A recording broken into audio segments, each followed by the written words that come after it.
I'm vengeance. I am the knight. I am Batman! Batman is a beloved superhero by many, hated by some, but overall, one of the most popular superheroes in the world. Other than, of course, Superman, Wonder Woman, or Spider-Man.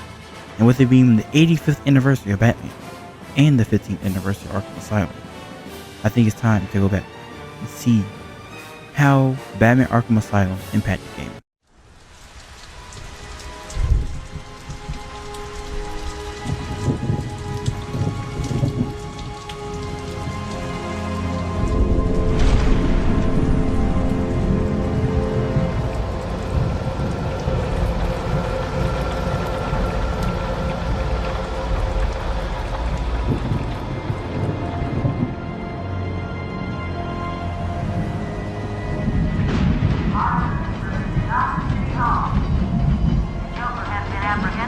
Batman is now en route to Arkham Island.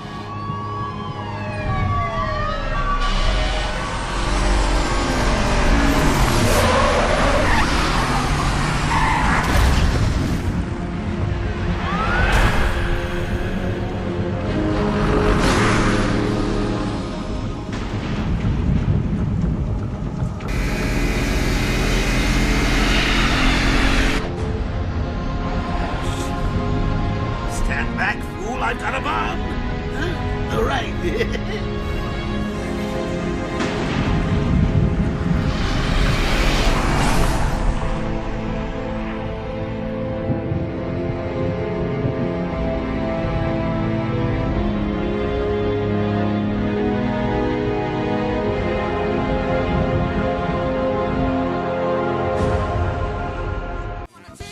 Superhero games started just like every other game in the beat 'em up era, where everything was 2D, bad guys either came from the front or behind you, pretty standard for the time period.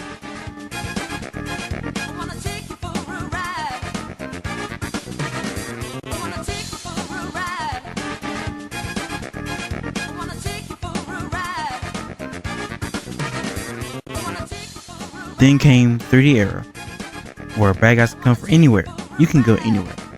Practically you can do anything.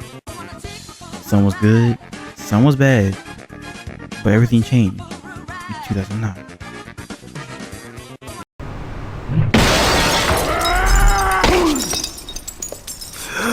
Batman's coming.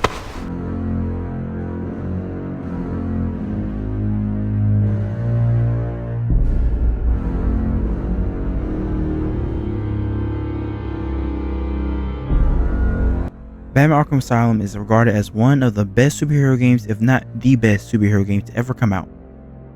This game really put superhero games on the map in the gaming industry, which some wish to shy as much as Batman Arkham did, but it didn't have the flavor and dedication and passion this game had. People have been trying to copy the combat system and the style of the Arkham games, and some have come close, some have been successful, others haven't. But the most successful game that has came out recently that's been able to use the Arkham style in its own way is the Spider-Man games created by Insomniac.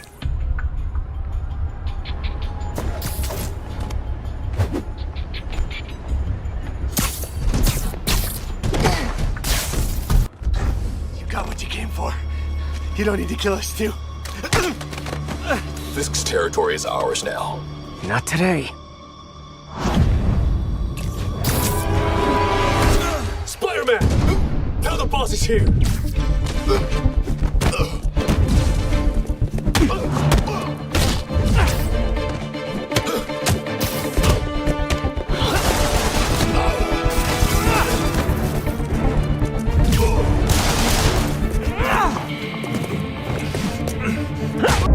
I'm in control of the asylum.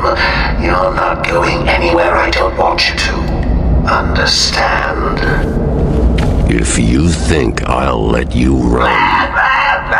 Always with the hero speed. Ooh, I'm getting bored of watching you. Why don't you just come find me? You know it's a trap. Of course it is. Batman Arkham Asylum was originally going to be a tie-in game to The Dark Knight. It was going to be a linear game like Batman Begins, but as development went on, They tried to make the game better, where everything blended together seamlessly, like it was a movie, but the hardware held their ideas back. After many problems in development, the game eventually got passed on to a young British game studio named Rocksteady and Eidos Interactive. Mind you, Rocksteady's only other experience of game making was their first game, Urban Chaos Riot Response, a first-person shooter that was released in 2006 for the PlayStation 2 and Xbox. Throughout development, they always wanted to make sure things made sense and was believable to the Batman fan. They did this by staying close to the lore, making things gothic like Gotham is known for, and add special details to make it seem as the world was lived in. They also wanted to make sure players felt like Batman. They did this by adding details such as in the combat, zipping around to one enemy to the next, feeling like you're actually in the combat, like going from one enemy to the next. Or in the Predator section, where you're hiding out in the shadows, watching every move, as the enemy increasingly gets more scared and terrified as you take one enemy down after the next, and using his gadgets to get the advantage. They also brought the iconic voices of Batman and Joker from the Batman the Animated TV show everyone grew up with, which helped with the familiarity and the idea that this is a Batman game. What took you so long? Welcome to the madhouse, Batman! I set a trap, and you sprang it gloriously! Now let's get this party started. Batman Arkham Asylum changed gaming through its combat, the way it handles stealth, the level design, and the story. The combat system, or free-flow combat, made the players feel like Batman by zipping from bad guy to bad guy, or being able to use his gadgets was something players never seen before. It added a fresh and new feel while being fun to players.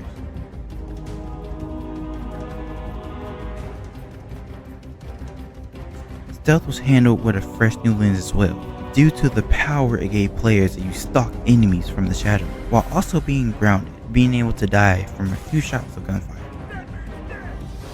Batman Arkham Asylum was the only game that used this type of 3D design, but the way they structured it around the story and how it was able to get new abilities and new gadgets as you increase and went through the story. Also, with it being compact and feeling lived in and having to figure out how to navigate their environment instead of just going to an objective really made players feel like you were living in this environment, that things was happening to you, not just because. And lastly, I want to talk about how this game impacted me. As a little kid diagnosed with leukemia, I always loved superheroes.